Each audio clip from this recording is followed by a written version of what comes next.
Hello, my name is Benji and welcome to Dice vs Cards. Today we review Nemesis in 5 minutes or less. We're going to find out if you can combine hand management and a modular board with an almost movie-like storytelling experience. But most importantly, we consider whether survival horror and semi-cooperation can ever truly end well. Nemesis blends a modular board with point-to-point movement that very much evokes the feel of a dungeon-stroke spaceship crawl. Each of the many rooms on board all have their own sets of rules, be it the command centre where you open and close doors from, the cockpit where you can check the ship's heading and shift its course, or the lab where you can identify the weaknesses of the not-so-friendly aliens that have set up shop on board. It incorporates hidden roles and is semi-cooperative. You're each given 2 objectives and must achieve one of those to win the game. The rub being that not all of them result in a happy outcome for your fellow players. Furthermore, you also need to ensure you can get off the ship or keep it from going kablooey. So there really are a number of narrative layers to this game. You've got your personal objectives and then the global ones, and the way they crisscross and overlap really does set the tone for the game. There's also a fully co-op variant you can play if you so desire. It uses hybrid hand management to carry out all the actions your character can take, with each action point generated by discarding a card from your hand. There are your basic actions like moving and attacking that everyone can do, bespoke actions that can be carried out using the cards in your hand and the items you pick up, and then there are the actions specific to each room that we talked about at the start. There really is a litany of choices for you to make on your turn. So why might you like the game?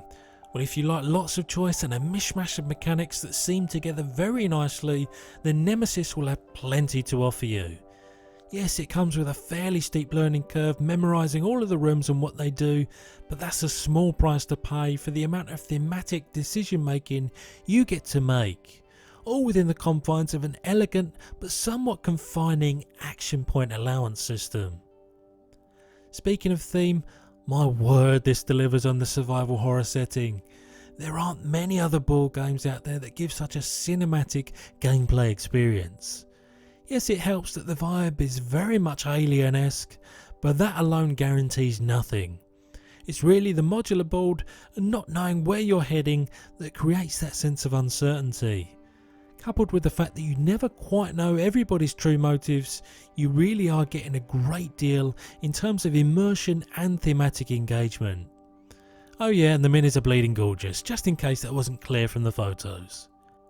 The contrast of action economy, where you simply must make the most of your meagre action points every turn and play into the strength of your chosen character, then deciding how much of that you want to invest in your personal objectives, the global objectives, and how much aid you're prepared to give your fellow players is just straight up top drawer board gaming.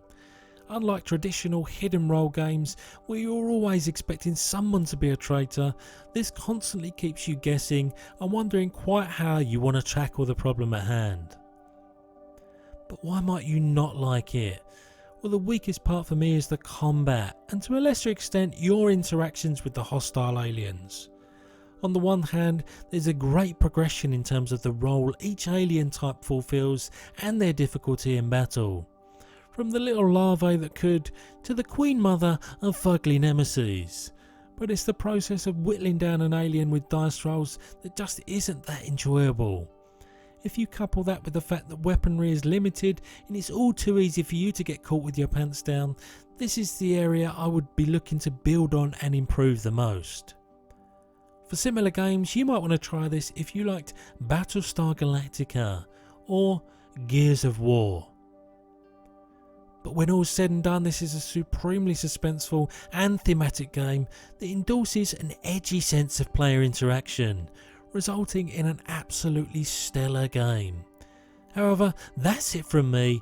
I'll see you next time.